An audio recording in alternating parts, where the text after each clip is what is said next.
Okay, so we're diving into the conclave today.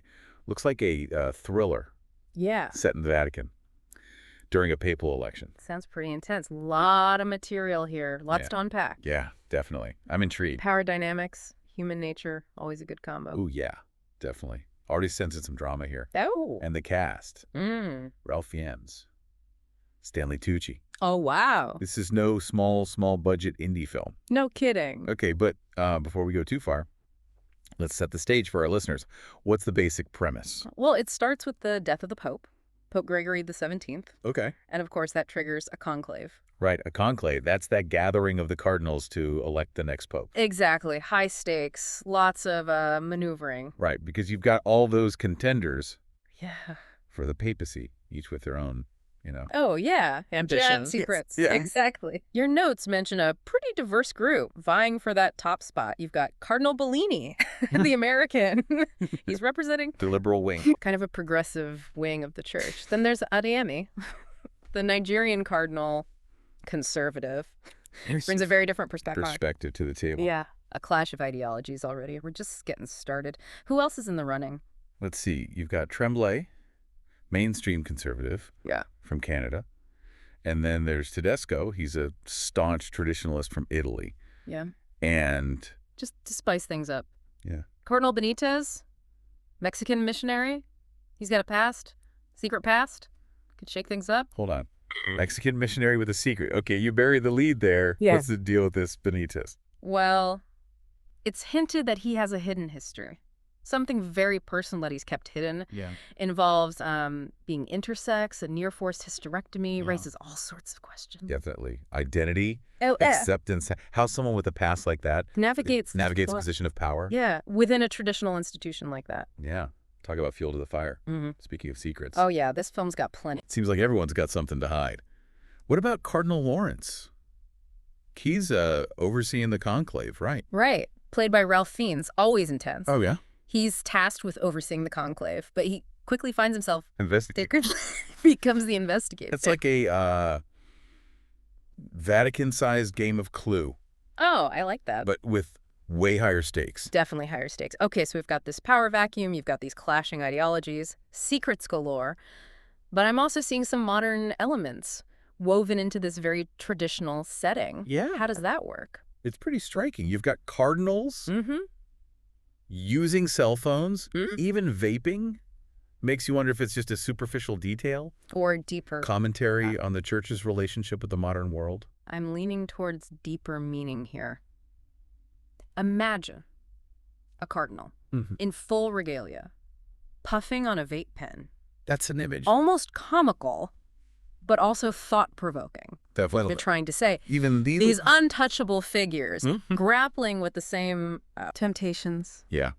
Complexities as everyone else. Makes you think how those modern elements might affect things. Their decisions, direction of the church. Big picture stuff. This is already shaping up to be more than just your average thriller. We're talking about faith, doubt, power, ambition, all wrapped up in this setting. Familiar yet shrouded in mystery. Before we get lost in those deeper themes, let's talk about the cinematic experience, visuals, atmosphere. What can you tell us?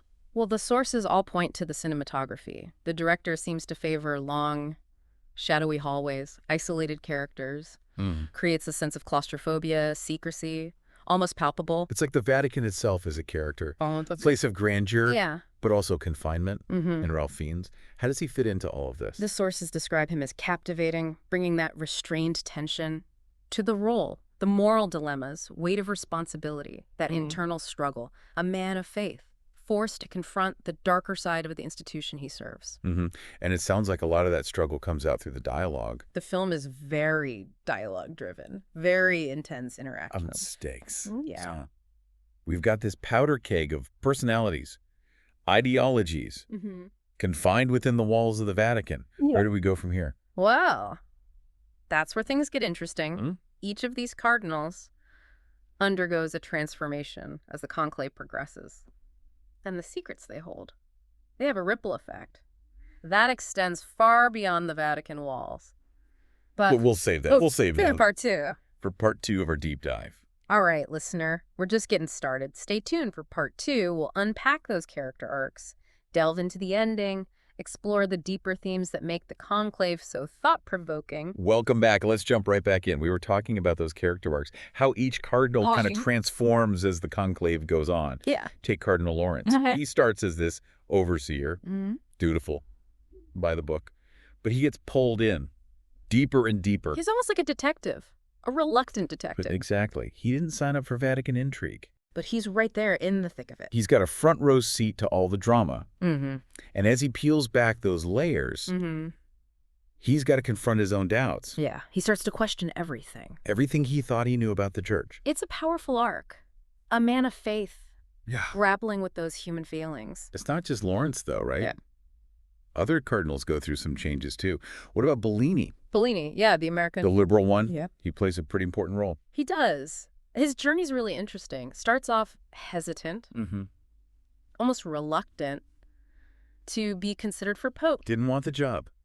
But as he sees what's happening, The maneuvering. the power grabs, He realizes he has to step up. he becomes a force for change, ends up stopping Tedesco, Tedesco, the traditionalist. the one pushing the church in a very specific direction. Not a good direction. Not a good direction. So you've got the reluctant investigator in Lawrence and the reluctant leader in Bellini. What about the other cardinals, though? They can't all be going through these, noble transformations. That's what makes this film so interesting. It doesn't shy away from the flaws. The complexity. Even in these positions of religious authority. Take Adeyemi. Adeyemi. Yeah, the Nigerian cardinal. He's got that conservative viewpoint. Right. But the film shows his homophobia. Oh, that's tough. It adds this whole other layer to his character. Moral ambiguity. It forces us to think about. Even within a religious institution, Yeah. people can hold harmful beliefs. It's not so black and white. No. It's not just good guys and bad guys. They're complex people. Wrestling with their own stuff. And beliefs. Prejudices. What about Tremblay? Trembling. Oh, yeah, the Canadian. I remember something about a resignation. He clashes with the late Pope Oh. over financial transparency. Oh, interesting. Demands the Pope's resignation. Wow. Shows his ethics, but also maybe some ambition. Willingness to challenge authority. Is he really trying to reform the church? Or is he just... Power hungry. Yeah. So we've got cardinals wrestling with doubt, ambition, secrets, prejudice. It's like a pressure picker. All set against the backdrop of this ancient institution. The Vatican. Yeah. And then there's Benitez with his big secret. It's almost too much. It's a lot to keep track of. But that's what makes it so compelling. Right. All these stories, personalities. How does it all come together in the end? What about that ending? Well, buckle up. Okay. It's a twist. Cardinal Benitez. He's elected Pope. What? The one with the secret? The one with the secret. So he's the new Pope. The new Pope. And none of the others know. About his past. About his past. What a curveball. What are the filmmakers trying to say with that? Yeah. The person with the biggest secret ends up At the leading the whole church. It's a bold choice. Leaves you with more questions than answers. For sure. Makes you think about leadership. Hidden truths. Can someone with a secret past lead a religious institution? That's a big question. Does it even matter? If that past conflicts with the church's teachings, how do personal identities intersect with faith, with leadership? Wow. It sounds like they're really pushing us to think about leadership, especially in a religious context. And how do the critics respond? Yeah. Is it a cop-out or a stroke of brilliance?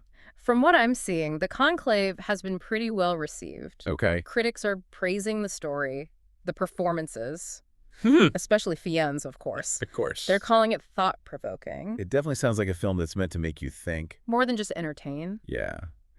But beyond the critics, what about the impact on viewers? Do your sources say anything about that? One reviewer describes the film as a pressure cooker. The claustrophobic atmosphere, the Vatican during this election. Intense. They say the film doesn't shy away from the political maneuvering, The backroom deals. the less glamorous side of the church. So it's not just this idealized version of the Vatican. It's a reminder that Right. even in a religious institution, you've got that human element. With all its complexity. Contradictions. And that resonates with people. They want to see that. That realism. The human side of things. It makes those figures Who seem so untouchable. more relatable. It's like they're pulling back the curtain. Showing us the human side of the church. Warts and all. And that's impactful. Especially for those who might have... A more idealized view. Yeah. And it goes back to one of those themes. Leadership. By showing those cardinals grappling with their secrets, flaws, ambitions. Makes you question your own expectations. Of those in power. Right. It's like Yeah. they're saying, don't put these people on pedestals. They're human. Just like us. Flawed. Just like us. Which is a powerful message. Especially coming from... a film set in the Vatican. Yeah. And that message... It's amplified by the ending. with that twist. Tech question. Yeah. Can someone with a hidden past A past that might conflict with everything they represent. lead effectively? That's a tough one. It really challenges how we think about leadership and morality. Makes us examine our own biases. But wait, I have a feeling you're not done with the twist just yet. You're right. We have one more source to go through. It offers a different perspective, a really intriguing one. It looks at how the film might be received differently by those within the church versus those outside of it. Ooh, okay. That's a conversation I'm ready for. Listen, are you ready to go even deeper? Stay tuned for part 3. We'll explore those different perspectives and consider the wider implications of the conclave.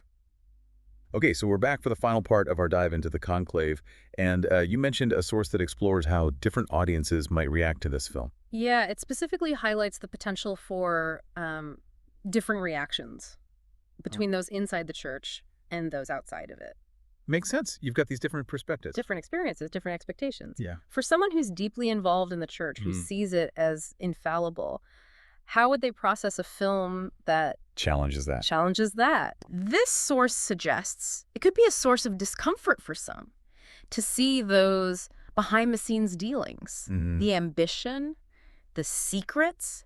It could feel like A betrayal. a betrayal of trust Right. shake their faith. Especially with that ending. Oh, yeah. The new pope. A hidden past. That contradicts some core teaching. That's got to spark some debate. Some serious soul-searching. Introspection. Yeah. But it also points out that Yeah. for some within the church, this film could be a good thing. Okay. How so? It could be a catalyst for change, Interesting. push for more transparency, accountability, a more nuanced understanding of Human nature. within the institution. So for some, it's a wake-up call. So, A challenge to... confront those uncomfortable truths. And for those outside the church, what about them? This source suggests it could offer a glimpse behind the curtain. Yeah. See the human side of this institution that often seems so Mysterious. shrouded in tradition. It could spark some curiosity. Maybe a desire to learn more about the church. It's history. It's challenges. It's like they're getting... A VIP pass. Yeah, a VIP pass to a world they wouldn't normally see. And seeing that human drama unfold, the struggles, the choices, it reminds them that... Even within institutions, Yeah. there are people Real people? making real decisions Yeah. with real consequences. It humanizes the church. Makes it relatable, even for those who Don't share its beliefs. don't share its beliefs. And that's one of the film's strengths. Point to this source. Using this specific story to explore universal theme, that resonate with everyone. regardless of background or beliefs. So we're talking about a film that can spark debate, introspection, calls for change within the church and beyond. It's a reminder that even in a divided world, stories can connect us, Challenge us. make us think critically about the institutions that shape our lives. Wow. So the conclave is more than just a... It delves into the human condition, faith, leadership in a changing world. If you're looking for a film that will engage you, make you think, make you feel, question your assumptions. This might be the one for you. We always encourage you to check it out. Form your own opinions. Keep the conversation going. What resonates with you? What challenges you? Those are the questions worth asking.